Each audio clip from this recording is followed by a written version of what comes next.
کسی کے اوپر حادثہ ہو گیا، کسی کا ایکسیڈنٹ ہو گیا، تو اب ایسا کوئی وظیفہ ہو یا ایسا کوئی نسخہ ہو جس کے ذریعے سے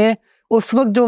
بیماری ہے یا جس پریشانی میں وہ مبتلا ہے وہ حل ہو سکے، اس کے لیے اگر کوئی وظیفہ ہو تو بتا دیں۔ لوگوں کے ساتھ اس طرح کی پرابلم رہتی ہیں کہ مثال کے طور پر راستے میں جا رہے ہیں، اچانک گاڑی ٹکرا گئی، اب اس وقت کیا وظیفہ پڑھیں؟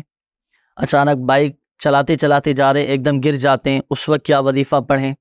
اچانک خود چلتے چلتے جا رہے ہیں، ایک دم اچانک چکر کھا کے گر جاتے ہیں، بعض اوقات ناگہانی آفات آ جاتی ہیں، اچانک سے کوئی مصیبت پہنچ جاتی ہے، کیا وظیفہ پڑھنا چاہیے اس وقت؟ دیکھیں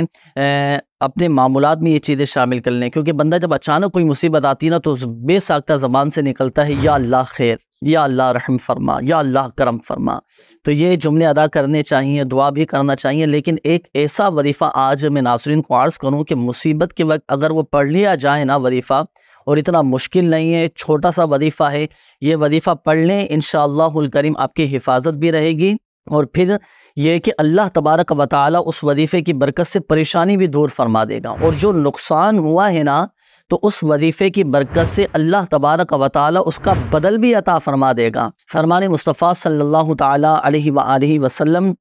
کہ جو مصیبت کے وقت انا للہ و انا الیہ راجعون یہ کہتا ہے